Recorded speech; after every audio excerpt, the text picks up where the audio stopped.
Hyderabad మియాపూర్లోని Shri Chaitanya college హాస్టల్లో కలకలం రేగింది. ఒత్తిడిని తట్టుకోలేకపోతున్నామని విద్యార్థినులు ఆవేదన వ్యక్తం చేశారు.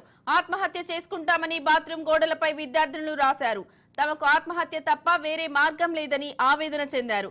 క్యాంపస్ లో సుమారు 1500 మంది విద్యార్థులు చదువుతున్నారు. గోడలపై రాసిన రాతలు చెరిపివేసే ప్రయత్నం చేసింది కాలేజ్ యాజమాన్యం.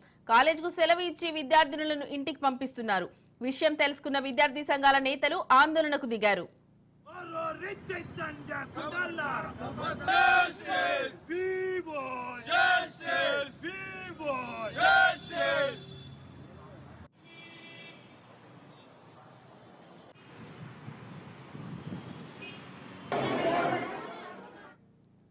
హైదరాబాద్ మియాపూర్లోని శ్రీ చైతన్య కాలేజ్ హాస్టల్లో కలకలం రేగింది. ఒత్తిడిని తట్టుకోలేకపోతున్నామని విద్యార్థినుల ఆవేదన వ్యక్తం చేశారు. ఆత్మహత్య చేసుకుంటామని బాత్రూమ్ గోడలపై విద్యార్థినులు రాశారు. తమకు ఆత్మహత్య తప్ప వేరే మార్గం లేదని ఆవేదన చెందారు. క్యాంపస్ లో సుమారు 1500 మంది విద్యార్థినులు చదువుతున్నారు. గోడలపై రాసిన రాతలు చెరిపివేసే ప్రయత్నం చేసింది కాలేజ్ యాజమాన్యం. కాలేజ్ కు సెలవు ఇచ్చి విద్యార్థులను ఇంటికి పంపిస్తున్నారు. విషయం తెలుసుకున్న విద్యార్థి సంఘాల నేతలు ఆందోళనకు దిగారు. ఇక ఇదే అంశానికి సంబంధించిన మరింత సమాచారం మా ప్రతినిధి రాజు ఫోన్ లో అందిస్తారు. రాజు, చెప్పండి, మీ దగ్గర ఉన్న అప్డేట్స్ ఏంటి? లక్ష్మి, శ్రీ చైతన్య మియాపూర్ కాలేజీలో మరోసారి అక్కడ వివాదం తలెత్తింది. ముఖ్యంగా అక్కడ ఉన్నటువంటి ఏదైతే లేడీస్ జూనియర్ కాలేజ్ అది, ఆ కాలేజీలో ఇప్పటికే తీవ్ర ఒత్తిడి తట్టుకోలేక ఇప్పటికే శ్రీ చైతన్య కళాశాలలో కొన్ని కళాశాలలో ఇప్పటికే కొంతమంది సూసైడ్ చేసుకున్నారు. ఈ నేపథ్యంలోనే ఈ గర్ల్స్ ఏదైతే జూనియర్ కాలేజ్ ఉందో ఈ కళాశాలలో తాము తీవ్ర ఒత్తిడి ఎదుర్కొంటున్నామని చెప్పేసి కూడా విద్యార్థులు అక్కడ వాష్రూమ్లలో సూసైడ్ చేసుకుంటామని చెప్పేసి కూడా కొన్ని రాతలు రాసినట్టుగా కూడా ఆలస్యంగా వెలుగు చూసింది. ముఖ్యంగా దాదాపు ఈ క్యాంపస్ లో 1500 వరకు కూడా విద్యార్థులు చదువుకుంటున్నారు. అయితే గత కొంతకాలంగా ఇక్కడ విద్యార్థులను తీవ్ర ఇబ్బందులు ఎదుర్కొంటున్నట్టు కూడా తెలుస్తా ఉంది.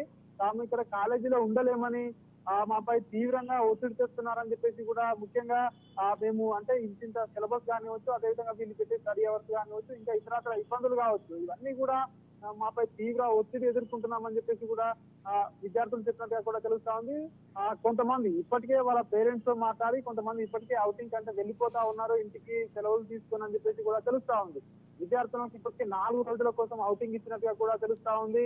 దీనికి సంబంధించి ఇప్పటికే ఈ విషయాన్ని తెలుస్తున్న విద్యార్థి సంఘాలు ఇప్పటికే ఎన్టీవీఏ స్టూడెంట్స్ యూనియన్ నాయకులు శ్రీ చైతన్య కాలేజీ ఆందోళనకు దిగారు. కాలేజీ యాజమాన్యానికి వ్యతిరేకంగా పెద్ద ఎత్తున నినాదాలు కూడా చేస్తా ఉన్నారు. ఇక్కడ విద్యార్థులపై ఒత్తిడి తెచ్చి ర్యాంకులే లక్ష్యంగా ఈ కళాశాల పనిచేస్తా ఉంది.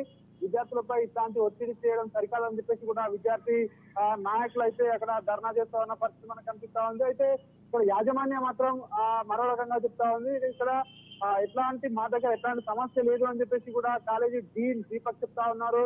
ముఖ్యంగా శ్రీ చైతన్య కాలేజీలో మేము అంత ఒత్తిడి పిల్లలపై పెట్టడం లేదు. ముఖ్యంగా 10th క్లాస్ లో ఎవరైతే ఎక్కువ మార్క్స్ వచ్చి వాళ్ళ పేరెంట్స్ ఇక్కడ చేర్పించారో ఆ పేరెంట్స్ ఆ పిల్లలపై ఎక్కువ ప్రెజర్ పెడతా ఉన్నారు. ర్యాంకులు బాగా చదవాలని చెప్పి ఇంకా ఎందుకు మార్కులు రావట్లేదు ప్రతి టెస్ట్ లో అని చెప్పేసి పేరెంట్స్ వల్లనే ఇదంతా జరుగుతా ఉందని చెప్పేసి కాలేజీ వర్షన్ చెప్తా ఉన్నారు. మొత్తానికైతే కాలేజీలో ఇట్లాంటి రాతలు రాయడం అయితే ఏదైతే ఉందో విద్యార్థి సంఘాలు కానివచ్చు, విద్యార్థులు కానివచ్చు చెప్తా ఉన్నారు. ఖచ్చితంగా మాపై కళాశాల యాజమాన్యం ఒత్తిడి చేస్తా ఉందని చెప్తా ఉన్నారు. మరి దీనికి సంబంధించి ఎట్లాంటి నిర్ణయం అధికారులు తీసుకుంటారు అనేది చర్చనీయాంశంగా మారింది. Right Raju, thank you.